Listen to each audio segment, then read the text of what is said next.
Assalamualaikum warahmatullahi wabarakatuh.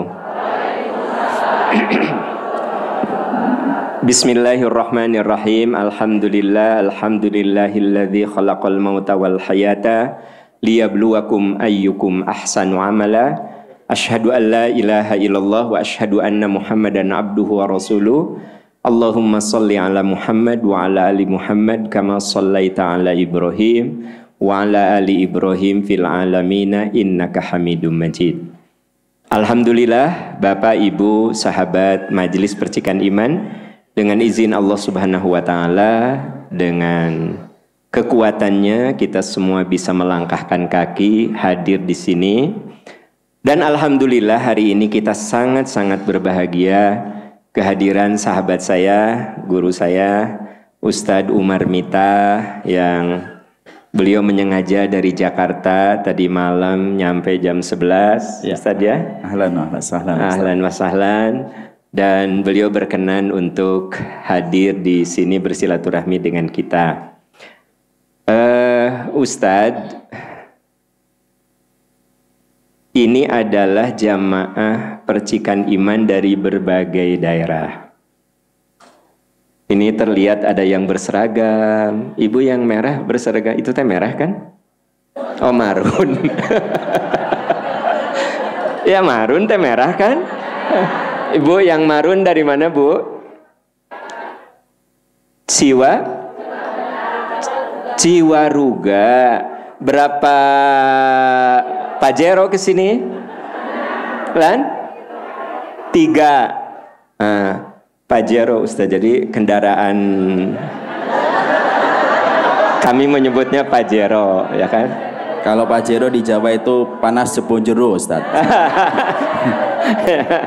Nah, ini ada 3. Jadi tadi Ustadz lihat ada beberapa Pajero ngederet kan gitu. Ini ternyata kalau Ibu yang nanti dulu yang hitam dari mana?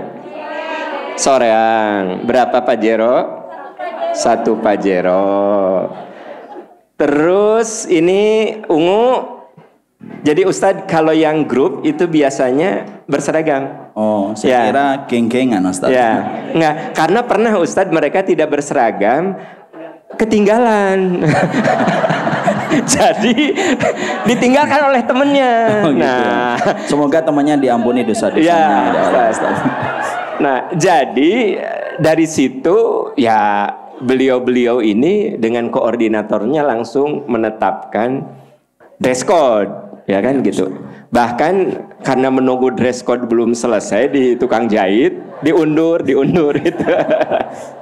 Nah, jadi maksud saya Ustadz, saya mengenalkan dulu sebelum nanti Ustadz berkenalan, bahwa kami ini memang berbasis dari pengajian, dan pengajiannya nggak tanggung-tanggung, sudah 25 tahun Insya Allah. Dari mulai seusia Ustadz Aam ya, Pak? Ya, seusia saya. Ya, jadi dari mulai dulu itu ketika pengajian 100 orang, 200 orang, terus konsisten, dan kami tidak punya masjid yang besar. Pindah-pindah, yang paling lama itu di Masjid Telkom, Ustaz, namanya Al-Mursalah, kemudian jadi Darul Ihsan. Karena problemnya kalau pengajian tuh pasti harus punya lahan parkir yang luas. Nah, kami waktu itu tidak punya tanah, tidak punya tempat parkir yang luas. Akhirnya di TSM di mana-mana lah gitu. Sampai Allah memberikan satu jalan tahun 2018 ada yang wakaf. Lalu dijalani dan masjid ini dibangun saat Covid. Jadi Oktober November peletakan batu pertama, November, Desember Covid, Maret 2020 lockdown. Tapi alhamdulillah justru saat itu banyak jamaah yang, karena mungkin banyak yang meninggal Ustaz ya, jadi kan lagi Covid banyak yang meninggal kan? Itu yang wakaf Ustaz. Jadi orang-orang yang kok sama Allah dititipi rezeki, tetangganya meninggal, uaknya meninggal, yang keponakannya meninggal kan gitu. kan tidak ada pekerjaan kecuali di rumah, dengar tausiah kan gitu. Nah itu yang boleh jadi secara ilmu manusia orang kemudian tersentuh dan kami tidak ada pengajian seperti ini. Jadi semuanya berlomba-lomba. Jadi kita cukup mengandalkan tim media. Wah ini lagi fondasi, lagi ini terus gitu. Dan akhirnya dalam waktu kurang lebih 2 tahun, karena kita mulai ngaji lagi kapan Bu? 2021. 2021 kebayang nggak? 2019 November kita bangun. 2021 Maret ini udah dipakai. Allah. Nah, dengan kondisi seperti ini, tapi waktu itu memang belum serapih ini ke bawah itu. Nah, jadi memang ini masjid dibangun oleh jamaah, dari jamaah, dan semoga menjadi jariah untuk kita semua. Ya. Amin. Dan yang hadir di sini memang beragam Ustaz. Dulu waktu kita bangun masjid ini berpikir apa nggak kegedean ya masjid itu. Tapi kalau udah gini kekecilan Ustaz. Masya Allah. Ya, kekecilan karena di atas tuh udah penuh semua. Apalagi kemarin ada pembagian buku gratis. Nah itu sampai yang itu paket ini ya, pakai tenda. Emang di sini mah kalau ada yang gratis gitu Ustaz. Itu kita udah langsung harus pakai tenda. Oh gitu. Nah, karena sekarang tidak ada yang gratis. Nah, itu tapi kan ini sampai luber Ustaz ke belakang, keluar tuh luber, di atas. Ustaz lihat tadi di bawah, itu kalau muter di Selasar itu banyak yang ngaji juga. Jadi ini tiap hari Ahad antara 1.500 sampai 2.000 yang hadirin. Alhamdulillah. Dari berbagai tempat. Ada Abah Engkon ini selalu saya kutip. Beliau ini usianya 70 lebih Ustaz. Dan dari Garut. Sengaja. 70 beliau Ustaz. 70 tahun? 74. Tapi kayak 73 kelihatannya.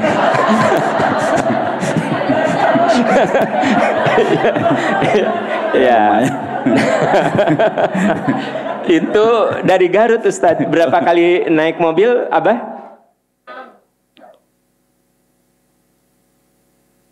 Dengan angkot segala macam?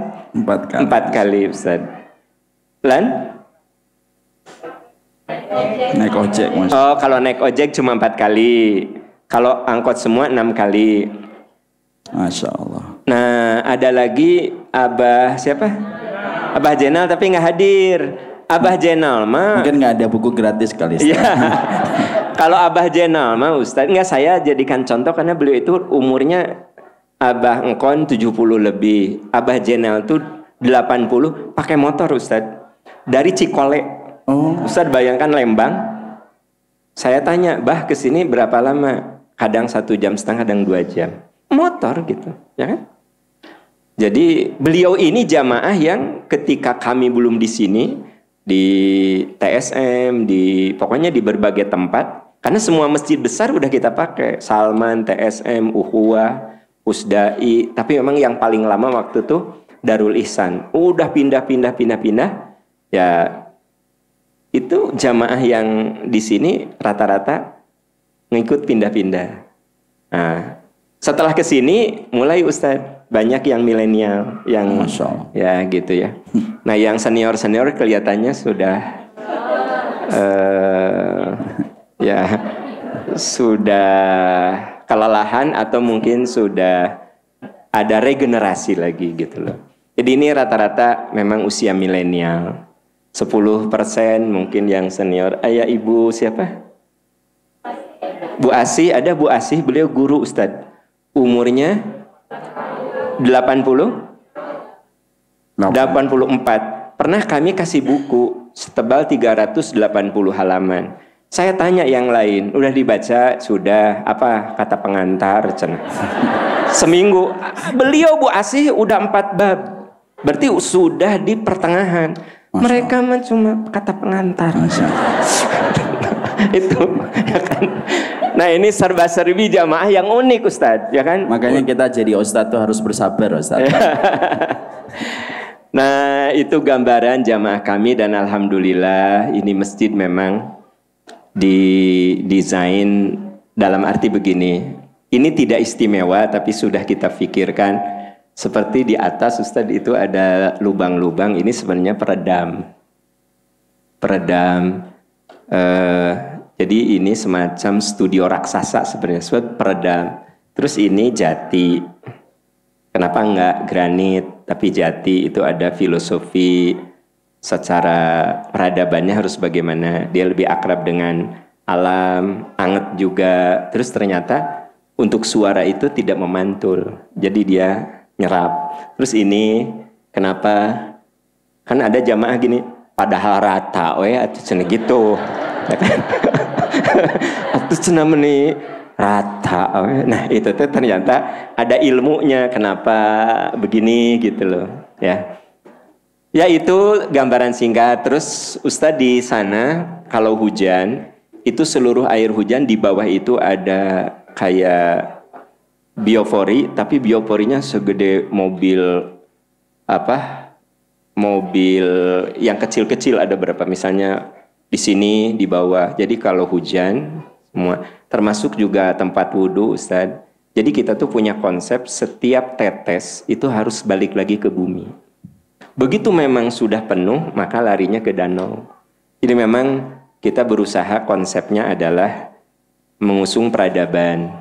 Terus kalau ada tinja, mohon maaf, termasuk asrama itu sudah jadi biogas. Dan kami juga 1 kilo dari sini ada pengolahan sampah, dipisah mana yang jadi biogas, mana yang jadi pupuk, dan jadi akan menjadi percontohan bahwa Islam itu mengajarkan suatu yang harus bermanfaat segala hal.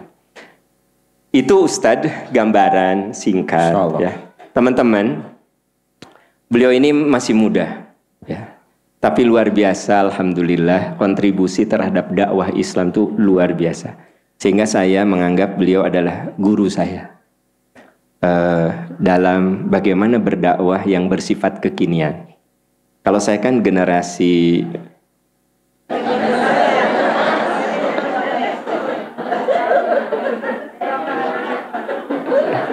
ya nggak apa-apalah, terserah, saya marido. Nah, jadi kita kan harus belajar dari siapapun ya. Ustadz kemarin, jadi memang kami mengundang tokoh-tokoh. Ada Profesor Dr. Didi Turmuzi, beliau concern banget pada pendidikan. Kemarin ada Ustadz Fatih Karim, sekarang ada Ustadz Umar Mita. Insya Allah nanti Desember pertengahan 22 kalau nggak salah, Ustadz Agi. Nah, jadi kita hadirkan guru-guru kita yang akan memberikan pencerahan dan ilmu, ya. Karena saya yakin Allah ciptakan setiap orang itu dengan segala kelebihannya. Maka beliau sekalipun umurnya di bawah saya, tapi ilmu di atas saya. Jadi teman-teman, kita dengar dulu perkenalan, ya. Karena beliau ini berdakwah melalui medianya tuh udah luar biasa. Saya dan teman-teman sempat berkunjung ke tempat beliau yang tercengang gitu ya, tercengang, dan kami juga berguru banyak kepada beliau nanti, ya. Mangga Ustadz. Bismillahirrahmanirrahim. Kalau beliau pernah tercengang ketika datang ke Syamila, saya terpesona ketika datang ke tempat beliau. Yang tentunya sebelum saya menyampaikan satu kalimat sebagai bagian dari bahasa pengantar, saya ingin mengkoreksi apa yang disampaikan oleh Ustadz Aam yang kita cintai. Sebenarnya saya bukan guru bagi beliau, tetapi beliaulah guru bagi saya dan bagi kita semuanya, ya. Karena sesungguhnya itulah yang menjadikan kita harus paham ada dua kiblat yang kita tidak boleh bergeser dari dua kiblat itu di dalam kehidupan kita ketika berinteraksi kepada makhluk. Yang lainnya kita boleh untuk bergeser dari makhluk itu, tetapi dua makhluk yang kita tidak boleh bergeser kiblat kita dan perhatian kita dari dua orang ini.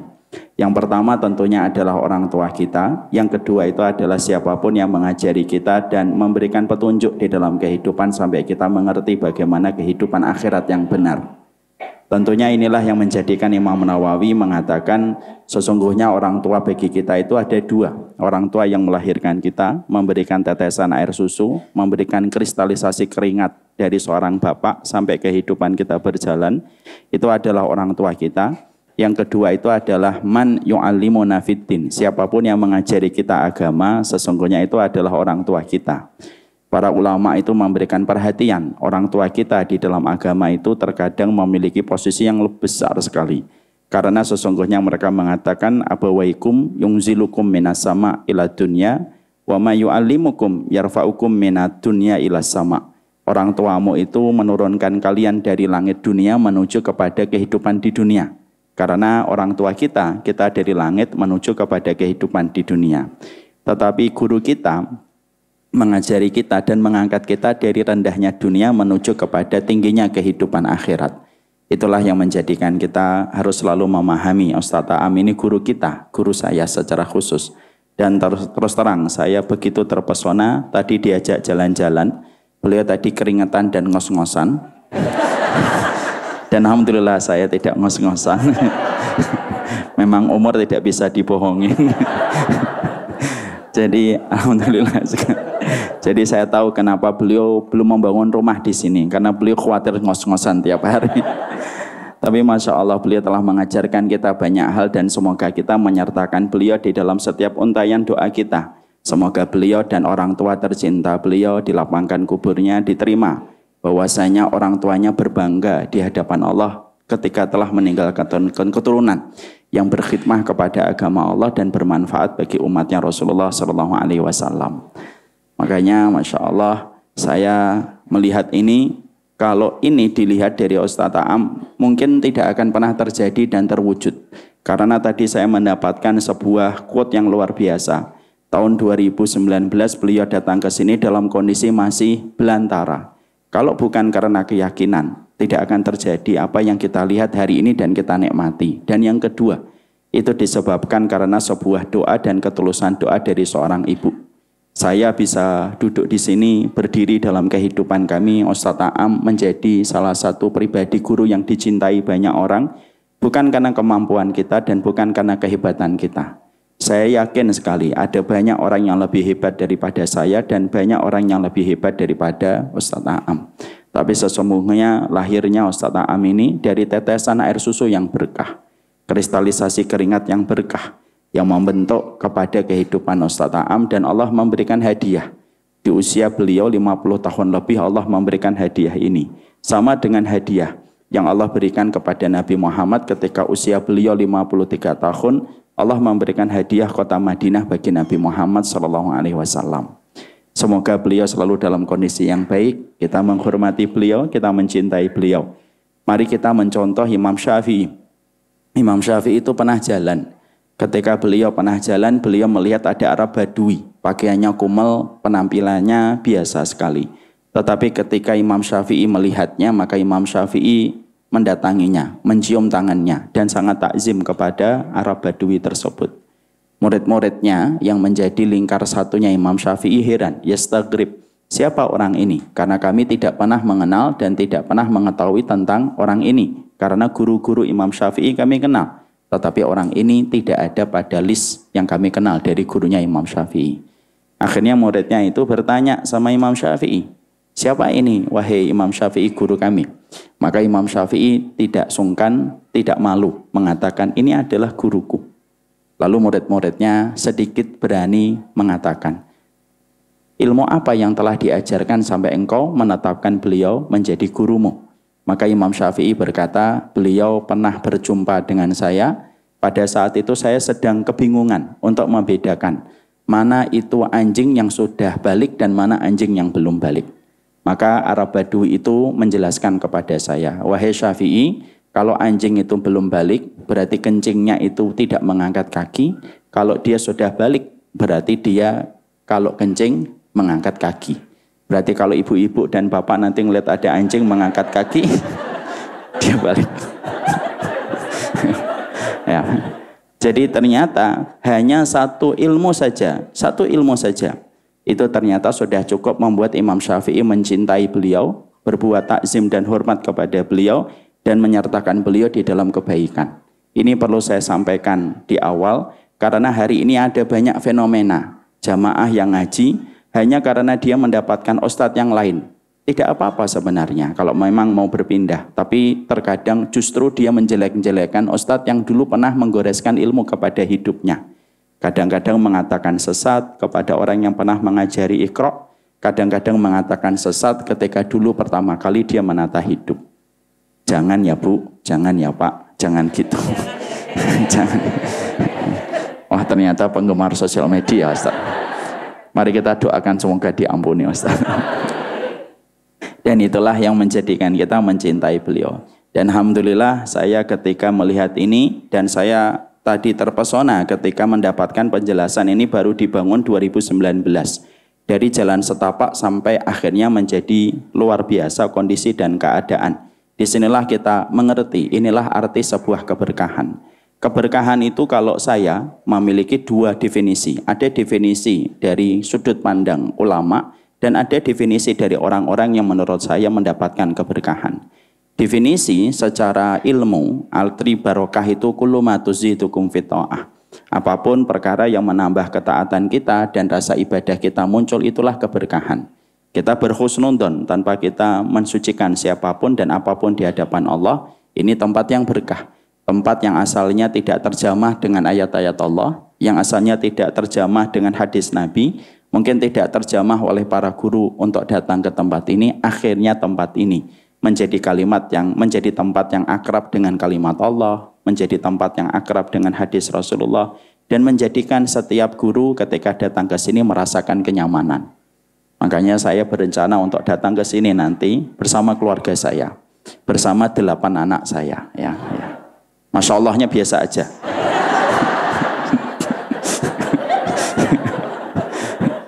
Dan kalau nanti ada yang nanya, Ustadz itu dari berapa biang? 1 biangnya. Jadi ini merupakan tempat yang insya Allah berkah. Karena ketika kita di sini kita melupakan sejenak tentang penatnya dunia. Saya yakin bapak-bapak ketika datang ke sini tidak kepikiran proyek dan tidak kepikiran tentang berbagai macam profit. Utang mungkin masih kepikiran dikit, tapi urusan dunia mungkin nggak kepikiran. Karena datang ke sini itu effortnya luar biasa, Ustadz, dan tidak menjanjikan keuntungan duniawi sebenarnya. Tadi saya melihat dari jalan yang begitu lapang sampai akhirnya menengah jalannya, sampai akhirnya jalannya menipis. Maka tidak mungkin orang datang ke sini untuk urusan dunia. Kalau mungkin datang urusan dunia ke Lembang, ke Buah Batu, atau ke tempat-tempat kota kayak Bekasi. Tapi ini menunjukkan kepada kita, ini adalah keberkahan. Dan tidak ada yang bisa memberikan keberkahan kecuali adalah Allah. Pakar ekonomi bisa memberikan profit makro ataupun mikro dalam teori mereka. Tetapi keberkahan itu merupakan hak prerogatifnya Allah. Tidak ada perkara yang paling besar Allah turunkan pada kehidupan manusia kecuali adalah keberkahan. Saya tahu, saya pernah ditanya, Ustadz kenapa 10 miliarder dunia dipegang sama mereka yang tidak beriman? Saya berkata, memang dunia memang miliknya mereka, tapi keberkahan itu memang miliknya orang yang beriman. Ada orang yang unggul dalam dunia, tapi belum tentu dia unggul di dalam keberkahan. Dan inilah yang kita dapatkan. Ini dari definisi yang dikatakan oleh Imam Ibn Rajab. Dalam definisi awam, saya pernah berjumpa Ustadz dengan seorang tukang. Tukang ini pernah membangun sebuah madrasah. Beliau mengatakan, saya belajar definisi berkah itu simpel. Tidak ada satu paku yang jatuh kecuali ketika saya pungut, saya bisa manfaatkan kembali. Bagi saya itu berkah Ustadz. Dan saya sangat terinspirasi dengan kalimat itu. Kalimat itu terngiang-ngiang di kepala saya tidak pernah lupa. Dan kalimat itu hari ini mendapatkan jodohnya. Kalimat itu berjodoh dengan kalimat yang tadi baru saja diucapkan sama Ustadz Naam. Kita ingin tidak ada satu apapun tempat, tidak ada satu tetesan air kecuali semuanya bermanfaat dan memberikan kebaikan untuk setiap orang di tempat ini. Sama itu kalimat yang berjodoh. Itu kayak jodohnya Ali dengan Fatimah radhiyallahu anha, kayak saya dan jodoh istri saya. Ya. Jadi itulah yang memberikan kita, masya Allah ya, semuanya direncanakan dengan begitu apik, direncanakan begitu detail. Dari dilubang-lubangi, dari kayu yang tidak rata, dari danau yang ada, semuanya direncanakan dengan yang terbaik. Dan saya yakin Ini bukan karena kehebatan Ustadz Naam, bukan pula karena kehebatan timnya, tapi karena hebatnya Allah ketika menolong beliau dan menolong timnya. Dan saya yakin 80% kehebatan yang ada sampai mengubah tempat ini menjadi tempat yang semacam ini, saya yakin. Karena ada doa dan tetesan air mata seorang ibu yang membasahi sajadah untuk beliau. Dan terkadang doanya ibu lebih panjang daripada doa kita kepada diri kita sendiri. Memang orang mukmin itu kalau kehilangan seorang ibu, kayak ada lubang pada hatinya di mana lubang itu tidak akan pernah mampu tertutupi dengan apapun. Makanya Bapak Ibu, kalau masih ada orang tua, saya menyampaikan, tidak akan pernah sama dunia. Tidak akan pernah sama dunia setelah kita memasukkan jasad ibu dan bapak kita ke perut bumi. Belajarlah dari tetesan setiap anak yang menetes air matanya karena rasa rindu yang tidak bisa lagi memutar waktu dan memutar masa. Semoga mengalirnya kebaikan ini akan mengalir kebaikan kepada orang tua beliau, kepada setiap keluarga yang telah berwakaf di tempat ini, dan kepada setiap para penuntut ilmu yang bersusah payah ketika datang ke tempat ini. Bersusah payah datang ke tempat guru itu merupakan salah satu di antara perkara yang membentuk keberkahan ilmu. Di sini kita paham, ilmu didatangi, bukan mendatangi. Dan ibu-ibu dan bapak yang melazimi majelis ini dengan mendatangi tempat ini, telah menjalankan culture dan menjalankan trennya kehidupan orang solih. Bahwasanya ilmu tidak mendatangi kita, tetapi kitalah yang mendatangi ilmu supaya kita menjemput keberkahan. Sekali lagi ini yang ingin saya sampaikan, saya bukan guru bagi beliau, tetapi beliaulah guru bagi saya. Dan banyak sekali pelajaran yang tadi saya dapatkan. Saya tadi nulis ucapan dan setiap dialog saya dengan beliau tadi saya tulis satu persatu poinnya. Karena luar biasa. Banyak pelajaran tentang teori di kitab, tapi pelajaran tentang keberkahan dan teori keberkahan hanya kita dapatkan dari pengalaman hidup orang-orang yang baik dan orang-orang yang solih.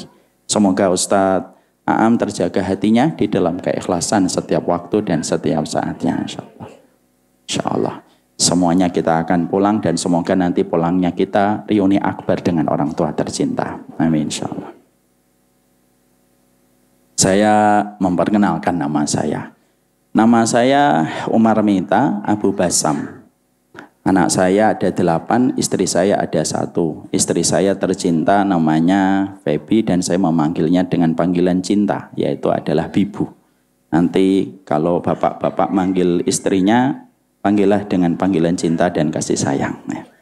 Saya tinggal di Bekasi karena Bekasi itu kota yang indah bagi yang bersabar. Dan saya termasuk orang yang bersabar. Kita tentunya di dalam dakwah, Masya Allah, kita banyak belajar dari setiap para pendahulu kita. Dan Ustadz Aam termasuk salah satu pendahulu. Saya masih ingat sekali tahun 2017 atau 2016, atau mungkin kurang dari tahun itu, saya pertama kali ketika berdakwah di kota Bandung, salah satu materi pertanyaan saya kepada panitia, siapa ustadz-ustadz yang memiliki pengaruh di hati masyarakat Bandung. Disebutkanlah berbagai macam nama. Dan salah satu yang saya ingat sekali adalah nama Ustadz Aam itu yang disebutkan oleh panitia. Walaupun takdir jodohnya saya baru berjumpa dengan beliau beberapa tahun. Karena ternyata bukan yang terpenting itu cepatnya, tetapi momen dan waktu yang tepat. Karena berjumpa dengan beliau walaupun baru tahun 2022 atau 2023. Tapi memang Masya Allah pertemuan yang menjadikan kita langsung begitu mudah untuk mencintai beliau. Ustadz Aam ini pribadi, wala uzaki Allahi ahada. Ustadz Aam ini merupakan pribadi yang kita tidak susah untuk jatuh cinta kepadanya di dalam kita berinteraksi. Dan saya jatuh cinta kepada beliau pertemuan pertama saat itu sebelum mengajar di Istiqomah. Dan akhirnya berlanjut kepada pertemuan berikutnya, beliau datang ke tempat saya. Mungkin beliau juga cinta sama saya tapi sungkan mengungkapkan ya. Bercanda Ustaz. Wih, apaan wih.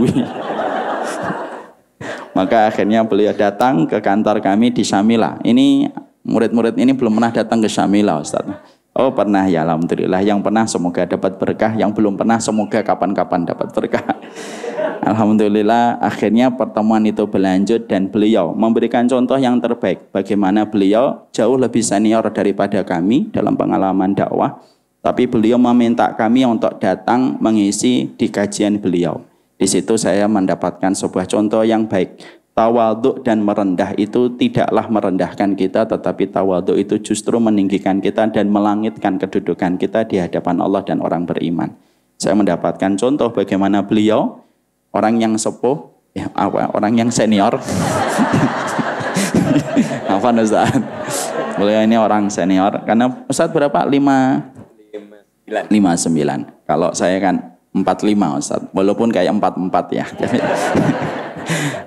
Makanya Masya Allah beliau menyempatkan datang ke kantor Syamilah dan itu luar biasa. Saya akan selalu ingat momen itu, beliau datang, beliau bertamu padahal beliau menjadi pihak yang lebih senior daripada kami. Tapi itulah contoh yang terbaik. Saya akhirnya menyerap apa yang menjadi sebuah contoh. Contoh itu adalah semakin kita tua, semakin kita merendah, justru semakin mudah kita dicintai.